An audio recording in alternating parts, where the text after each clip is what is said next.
बिस्मिल्लाहिर्रहमानिर्रहीम। अस्सलाम वालेकुम नाज़रीन, आप देख रहे हैं प्रोग्राम हक़ाइक़। मैं हूं आपके साथ फ़ाइज़ा शराजी।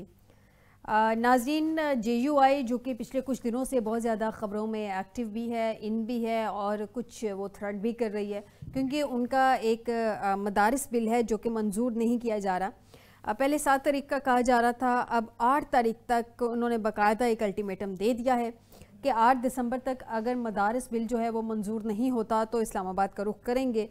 नाज़रीन, इस सारी सूरत हाल में नज़र तो ये आ रहा है कि क्या मौजूदा सूरत हाल जो कि हुकूमत ने पहले एक एहतजाज को बड़ी मुश्किल से निपटा है, क्या एक दूसरा एहतजाज भी खड़ा है हुकूमत के सामने और क्या हुकूमत उसे निपटने के लिए तैयार भी है। जो मौजूदा सिचुएशन है, पॉलिटिकल सिचुएशन, क्योंकि मौलाना साहब जो भी है स्ट्रीट पावर रखते हैं नाज़रीन, और स्ट्रीट पावर रखते हुए लोग उनके साथ उनकी पार्टी के ज़रूर निकलते हैं, जैसे तहरीक इंसाफ भी अपनी जगह स्ट्रीट पावर रखती है। तो ऐसे में जो मौजूदा हुकूमत है उसको टफ टाइम कितना मिल सकता है। इस सब के अलावा नाज़रीन, बिलावल साहब जो हैं वो भी मौलाना साहब को इस बात पे कह चुके हैं कि जनाब आपके मामलात हल कर दिए जाएंगे, गवर्नमेंट से बात की जाएगी। और नाज़रीन, वज़ीर आज़म साहब से भी आज मौलाना साहब की टेलीफोनिक गुफ्तगू हुई है। क्या मामलात वाकई हल हो जाएंगे? कल हमारे प्रोग्राम में PMLN को रिप्रेजेंट करते हुए उनके पार्टी के थे मियारशे साहब, वो कह रहे थे कि जनाब मामला तो हल कर लेंगे, और बड़े सेटिस्फाइड थे, मुस्कुरा के वो कह रहे थे इस बात को कि हम हल कर लेंगे मौलाना साहब के साथ मामलात।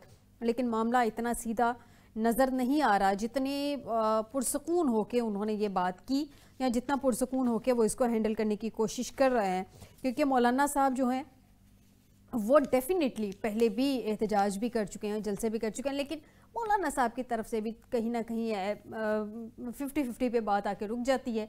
अपनी बात मान भी लेते हैं, मनवा भी लेते हैं, तो अपनी बात मनवाने के चक्कर में बहुत सारी बातें मान भी लेते हैं। इस सब पे भी बात करेंगे आज के प्रोग्राम में। नाज़रीन, दूसरी जानिब कुछ मुतालबात सामने आ गए हैं बानी PTI के। जेल में मुलाकात हुई है अलीमा बीबी की बानी PTI से, और उन्होंने 2 मुतालबात सामने रखे हैं। उन्होंने जो मुतालबात सामने रखे हैं उन्होंने उस पर कहा है कि 26 नवंबर के हवाले से उन्होंने बात की है। और नाज़रीन, इन सब पे बात करेंगे कि ये जो 2 मुतालबात हैं क्या ये मानने के काबिल हैं, माने जाएंगे नहीं माने जाएंगे। 3 मुतालबात तो पहले भी 24 तारीख को रखे थे, वरना क्या फिर ये जो सिविल नाफरमानी का कहा जा रहा है क्या चीज़ें उसकी तरफ जाएंगी। दूसरी जानब नाज़रीन, बुशरा बीबी का कहना है कि मुझे डी चौक पे अकेला छोड़ दिया गया था, लेकिन मैं भागने वाली औरत नहीं। बुशरा बीबी की एक वीडियो हमने ख़ुद देखी थी, 11 बज के शायद 56-57 मिनट की। वो एक गाड़ी से दूसरी गाड़ी में शिफ्ट हो रही हैं, तो क्या उनको ज़बरदस्ती ले जाया गया था, और कौन ज़बरदस्ती लेके गया था? जबकि इस सब के बाद जो उनकी एक पार्टी की अपनी एक मीटिंग हुई थी, उसमें गंडापुर साहब ने बुशरा बीबी को एक स्टेटमेंट देने का कहा, तो बल्कि उनसे पूछा था कि भाई आप सबको बता दें कि मैं आपको जो ज़राए के मुताबिक इतला सामने आ रही हैं कि आपको ज़बरदस्ती तो नहीं वहाँ से लेके आया था, जिस पे बुशरा बीबी ने कहा कि मैं बानी के सामने ये सारी बातें बताऊंगी। तो क्या वाकई ज़बरदस्ती बुशरा बीबी को वहाँ से लेके आती है? इस पर भी बात करेंगे। नाज़रीन, बैरिस्टर सैफ ने भी तनकीद का निशाना बनाया है। वो कह रहे हैं जी फेक न्यूज़ पे किसी को जेल में डालना है तो पहले वफाकी वज़ीर इत्तलाआत को पकड़ें। बैरिस्टर सैफ ने इस बात पे तनकीद का निशाना बनाया है, और जस्टिस मंसूर अली शाह ने जो कल एक ख़त लिखा था चीफ जस्टिस ऑफ पाकिस्तान को, उस पर ख्वाजा आसिफ साहब का रद्द-ए-अमल सामने आ गया। उन्होंने कहा है कि सिलेक्टिव सेंस ऑफ जस्टिस आपके मुकाम को ज़ेब नहीं देता। नाज़रीन, हमारे मुल्क की बड़ी इंटरेस्टिंग सी सूरत हाल है।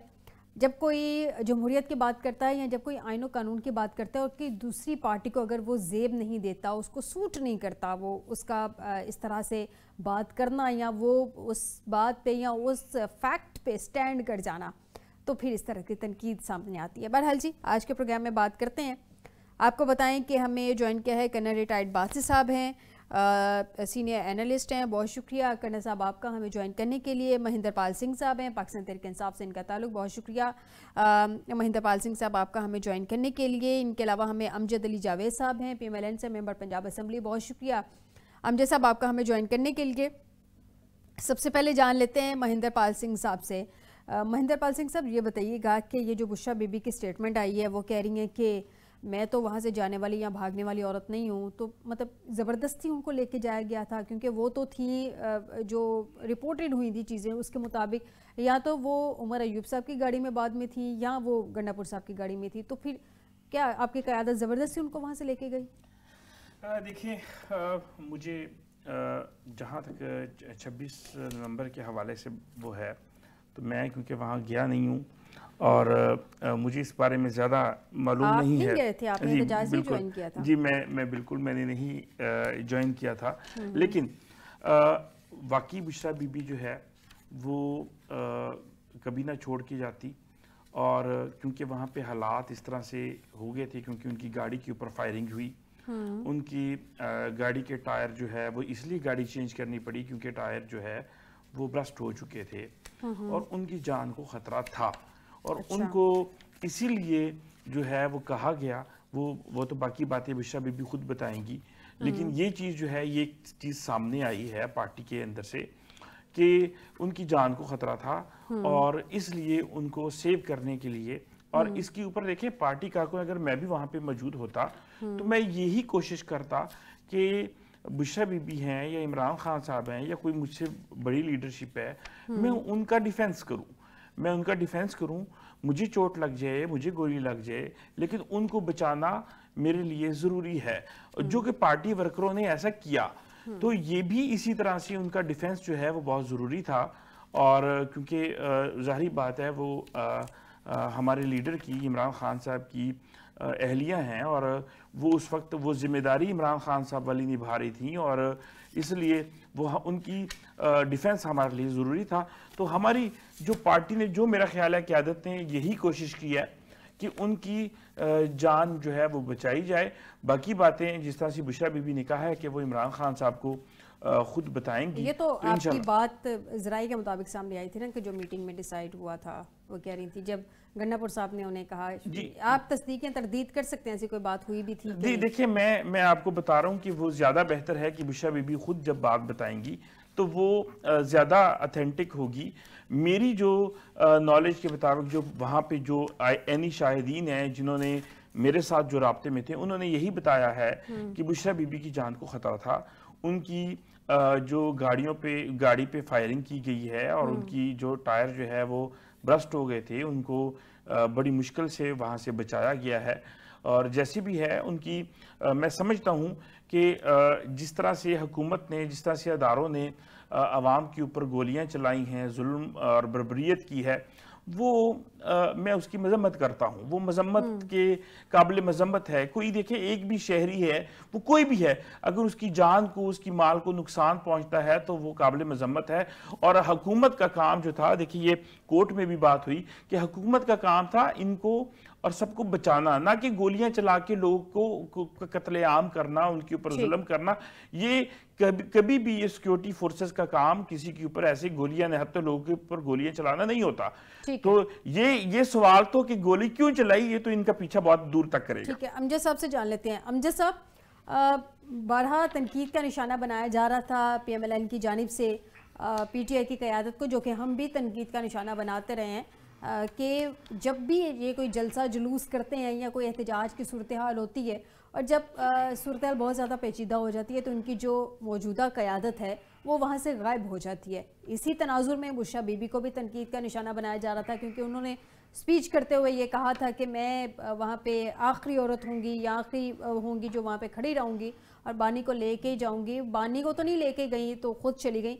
अब उनकी स्टेटमेंट सामने आई है कि शायद वो कहनी कि मैं नहीं गई, जाना चाह रही थी। इसका मतलब आप लोगों ने जो किया वो भी सियासत था, और इन लोगों ने जो किया वो भी सियासत थी।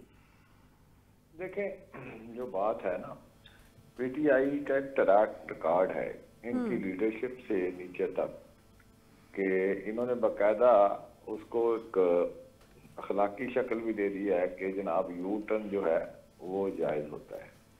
तो हर मौके पर इनका जो बयानिया है वो बदलता रहता है। तो उसमें अब मोहतरमा फरमा रही हैं कि मैं तो वहाँ से नहीं आना चाहती थी, और वो सीधी गोलियां मारी गई, मैं भागने वाली औरत नहीं हूँ। ये तीन फिक्रे हैं। इन तीनों फिक्रों के तनाजर में ये, चूँकि वीडियो इनकी तरफ से ही भी जारी की गई है, कि मोहतरमा ने जब गाड़ी चेंज किया कोई अफरा तफरी में नहीं की, बड़े आराम के साथ, सुकून के साथ वो उतरी हैं, अमीन साहब भी उतरे हैं, वो गाड़ी में बैठे हैं। उस वक्त कहीं से कोई फायरिंग की आवाज़ नहीं आ रही, और इर्द गिर्द लोग भी मौजूद थे। तो जब फायरिंग हो रही हो तो इस तरह नहीं होता, ठीक है। तो वो सारा मीडिया उसको रिपोर्ट भी कर रहा था। अब कोई ऐसे ये बाकी पाकिस्तान जो है, ये जो यंदी तकलीद में मुब्तला अहबाब हैं, इनके अलावा उनकी आंखें भी खुली हैं, कान भी खुले हैं, ठीक है, तो वो चीजों को देख रहे हैं। तो उसका फैसला तो सारी कौम कर रही है। और जो उनका दूसरा हिस्सा है कि मैं भागने वाली और नहीं हूँ, इसके आप आगे एक क्वेश्चन मार्क डाल दें और आपको लोग जो फीडबैक दे रहे होंगे फिर उनके कमेंट्स पढ़ लें, तो आपको अंदाजा हो जाएगा कि लोग क्या राय रखते हैं। तो उससे जो है वो आप अंदाजा लगा सकेंगे। तो हमेशा से ये अलमिया रहा है, इन्हें पता होता है कि जलाओ गिराव करने के लिए ईंधन बना रहे होते हैं कारकुनों को, तो उन्हें वहां छोड़ के, उन्हें जज्बाती करके ला के, उनके इखलास के साथ खेल के, कमिटमेंट के साथ खेल के, उनको मैदान के अंदर लोगों के साथ लड़ने झगड़ने के लिए अपनी ही जो लॉ इन्फोर्समेंट एजेंसियां हैं उनके साथ प्रकार करके वो खुद जो है वो हमेशा निकल जाते हैं। गंडापुर साहब निकल जाते हैं, जो भी कोई लोग लीड कर रहे होते हैं उनका ट्रैक रिकॉर्ड यही है कि, और इस मर्तबा भी उसी के मुताबिक लोगों को पहले से लोग कह रहे थे कि इन्होंने एन वक्त पर भाग जाना है। ये एक दो वीडियोस भी ऐसी आई हैं, वो भी मीडिया पे वायरल हुई हैं कि लोग यकीन नहीं कर रहे थे। अली अमीन साहब वॉशरूम जाना चाहते थे तो लोग उन्हें जाने नहीं दे रहे थे, किसने भाग जाना है, ठीक है? जी तो ये तो इनका एतमाद है कारकुनों के अंदर, और यही पब्लिक है। इस मर्तबा जो इनकी पढ़ी लिखी क्लास थी वो बिल्कुल इनके इस सारे प्रोसेशन में कहीं शामिल नहीं हुई। ये तो वहां से किराए के कोई अफगानी को बेचारे जो लोग जरूरतमंद थे उनकी जरूरतों से खेल के, उन्हें पैसे दे के उन लोगों को ये साथ मुख्तलिफ नारे वादे दे के उन्हें साथ ले आए। तो वजह यही थी कि लोग इन पे एतमाद कर नहीं रहे थे। तो आज दोबारा से ये लोगों को इस तरह के बयान दे के उनका एतमाद बहाल करने की कोशिश कर रहे हैं, लेकिन लोगों की अब आंखें खुलना शुरू हो गई हैं। जी ठीक, अमजद साहब आपका पॉइंट आ गया। मैं कन्ना साहब से भी उनका पॉइंट ले लूँ। जी अमजद साहब आपका पॉइंट आ गया, मैं कन्ना साहब से भी उनका पॉइंट ले लूँ। कन्ना साहब, आपने अमजद साहब की भी बात सुनी, आपने महिंदर साहब की भी बात सुनी। सर पॉइंट इज़ दिस के बुशरा बीबी वहाँ से गई या उनको ले जाया गया, जो कुछ भी हुआ 26 तारीख को वो नहीं होना चाहिए था, वो सही नहीं था। लेकिन प्रॉब्लम ये है ना कि पीटीआई की, जैसे अभी अमजद साहब ने बात की, मैं उनको सेकंड करूंगी कि पीटीआई की क़यादत का ये ट्रैक रिकॉर्ड रहा है। अभी ये जो पिछले दिनों में इन्होंने कोई जलसे जुलूस किए हैं कि इनकी क़यादत, स्पेशली गंडापुर साहब गायब हो जाते हैं। अभी भी इनकी जो फर्स्ट ईयर लीडरशिप नहीं, सेकेंड ईयर लीडरशिप जो थी वो तो कोई 2-4 वीडियोस उनकी नज़र आती, बाकी सारे के सारे गायब थे, किसी का कोई पता नहीं था कहाँ पे है। तो सर ये मामला ऐसे उलझाव का शिकार रहेंगे या कोई सुलझाव की तरफ भी मामला निकलेगा? टर्नर साहब।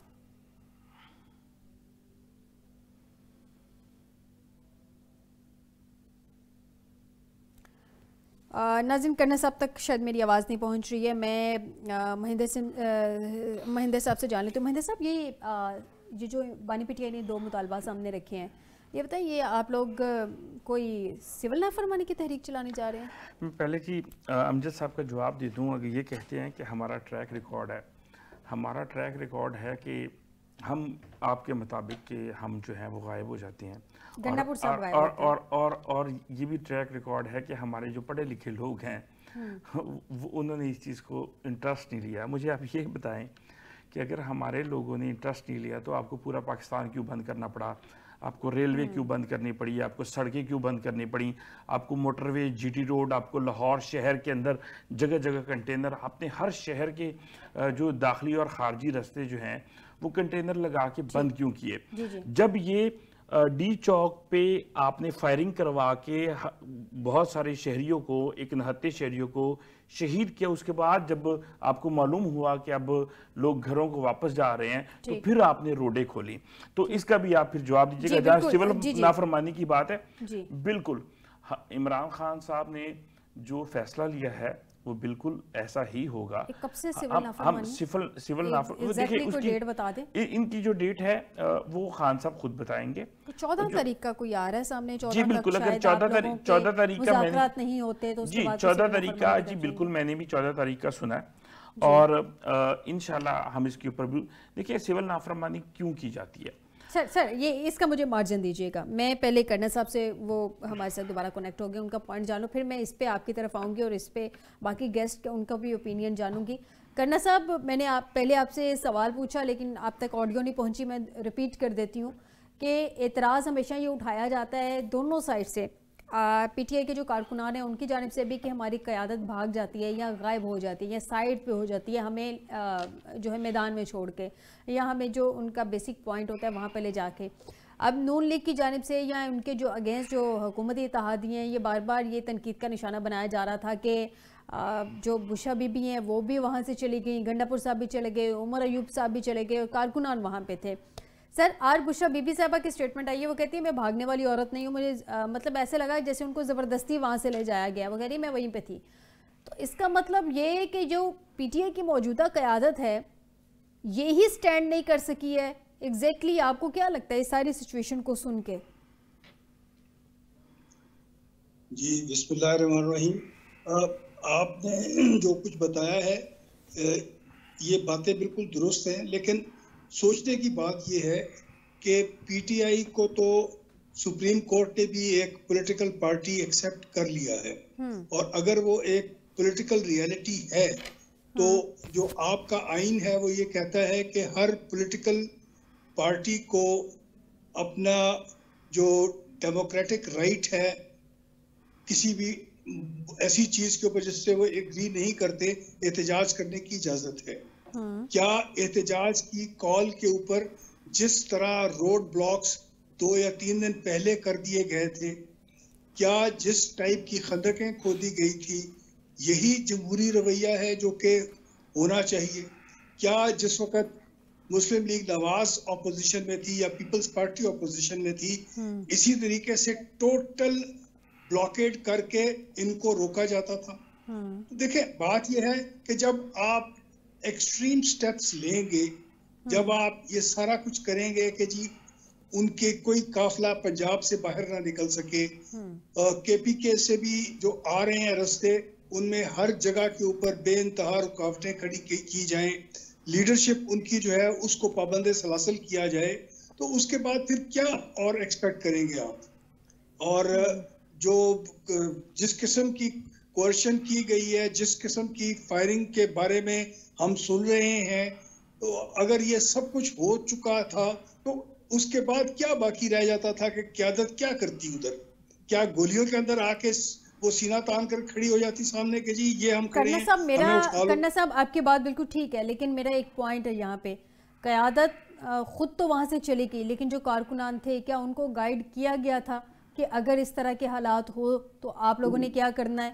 क्या जो पहले टेंट विलेज बनाया गया था उसमें कहा जा रहा था कि हमने लोगों को जो है वो एजुकेट करना है कि एहतजाज किस तरह से करना है? क्या क़यादत ने अपने लोगों को वहाँ पे एजुकेट किया कि अगर इस तरह के हालात होते हैं तो क्या करना है? क्योंकि हुकूमती वज़रा तो स्टेटमेंट्स दे रहे थे कि सिर्फ 5 मिनट लगने हैं, हमें 5 मिनट में सब क्लियर कर देंगे। तो क्या इतने नासमझ नाअहल थे ये लोग कि इनको समझ ही नहीं आई कि हुकूमत को एक्सट्रीम स्टेप ले सकती है? हम लोगों को, मीडिया वालों को पता चल गया था कि हुकूमत कोई ऑपरेशन करने जा रही है, एक अनाउंसमेंट कर देते कि अगर कोई हालात हों तो आप साइड पे हो जाइएगा।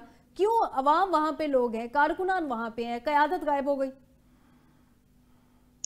बीबी बात बड़ी समझने की है कि उसी दिन उससे चंद घंटे पहले, ऑपरेशन से चंद घंटे पहले हम देख रहे थे कि जो फौजी जवान ड्यूटी पर खड़े हैं वो इन लोगों को गले लगाकर कह रहे थे कि हम अपनी आवाम पर कैसे गोली चला सकते हैं। जब इस किस्म की सूरत हाल हो तो वो तो एक पॉइंट है, लेकिन जो आपका पॉइंट लीडरशिप के बारे में है, मैं हमेशा से ये समझता हूँ कि पीटीआई जो है वो अपने कद से बढ़कर दावे करती है। इनकी लीडरशिप जो है उसमें कभी भी जो है ये ऐसी नहीं एबिलिटी रही, यूनिटी ऑफ लीडरशिप नहीं इनके अंदर कायम रह सकी कि जो किसी भी तरीके के ऊपर, प्रॉपर तरीके के ऊपर इनको लीड कर सके। बानिया पीटीआई इमरान खान साहब शुरू से ये कहते आए हैं कि जी मैं टीम बनाने का माहिर हूँ, लेकिन अनफॉर्चुनेटली उनसे कभी भी टीम नहीं बन सकी। 2018 के जो इंतखाबात थे उसके बाद जो हुकूमत इन्होंने बनाई उसमें भी इनके पास कोई टीम नहीं थी और हर एक स्टेज के ऊपर इनके जो चीज़ें थी वो ख़त्म होती गई और इनको फिर यू टर्न मास्टर कहना लोगों ने शुरू कर दिया। तो इस वक्त भी जो है इस जो हड़ताल थी इसके मौका पर भी इन्होंने कहा था, इमरान खान साहब ने बार बार कहा था कि जी हमारी जो लीडरशिप है किसी भी लेवल की, हर एक MPA MNA वो अपने लोगों को इतनों को लेकर आएगा और ये साथ इंतजाम करेगा कि अगर उसको गिरफ्तार कर लिया जाता है या उसको हटा दिया जाता है किसी वजह से तो उसकी जगह कौन लेगा, और अगर उस आदमी को भी हटा दिया जाता है तो उसकी जगह कौन लेगा। तो ये दावे तो अपनी जगह पर थे, पर क्या अमली तौर पर हमें ऐसा कुछ नजर आया? हमें ऐसा कुछ नजर नहीं आया। सिवाय 3 या 4 लीडर्स के जो कि हमेशा आगे आगे थे, बातें कर रहे थे, जब वो उधर से हट गए या उनको हटा दिया गया व्हाटएवर वन में कॉल, तो उसके बाद कोई लीडरशिप का आंसर वहां पर बाकी नहीं रहा। और उसके साथ जो दूसरा काम किया गया कि जो कंटेनर के ऊपर साउंड सिस्टम लगा था, PA सिस्टम लगा था, उस कंटेनर के तमाम कनेक्शंस को ऑफ कर दिया गया। तो जब आपके पास ऑल्टरनेट तरीका ही कोई नहीं है, निज़ाम ही कोई नहीं है, उसके बाद जो कुछ हुआ वो कोई ऐसी चीज़ नहीं जो कोई अनएक्सपेक्टेड हो, होना भी वही था और वही हुआ। जी एग्जैक्टली यही है कि अपने लोगों को एजुकेट नहीं किया गया और लोगों को उस सिचुएशन में छोड़ के जो उस वक्त क़यादत वहाँ पे मौजूद थी वो चले गए। मैं ज़रा जान लूँ अमजद साहब से। अमजद साहब, ये जो अब आपके लिए एक नहीं 2 सामने मुश्किलात खड़ी हैं।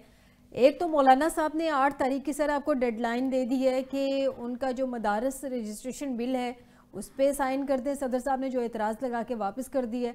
दूसरा तहरीके इंसाफ जो है वो दोबारा से प्लान किए बैठी है। पहले तो मदारस रजिस्ट्रेशन पे ही बात कर लेते हैं। सर क्यों सदर साहब ने क्या एतराज़ लगा के वापस किया है?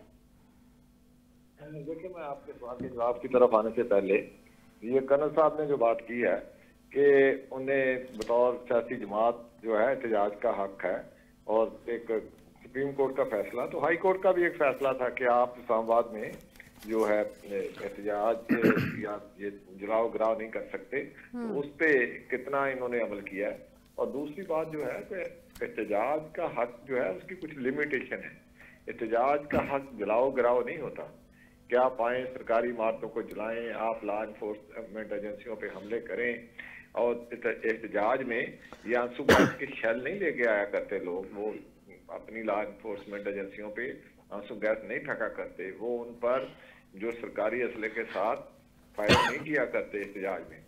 वो सर बिल्कुल आप सही कह रहे हैं, लेकिन आप जिस कोर्ट का रेफरेंस दे रहे हैं ना सर, नहीं किया आपकी बात सही है सर, लेकिन आप जिस कोर्ट का रेफरेंस दे रहे हैं ना, उन्होंने भी कल परसों अपने स्टेटमेंट में ये कहा है, चीफ जस्टिस साहब ने, उन्होंने कहा कि मैं खुद अपना फैसला दे के अपने फैसले की जकड़ में आ गया, फंस गया कि पूरा किस तरह से बंद किया हुआ था इस्लामाबाद, वो अदालत में नहीं पहुंच सके।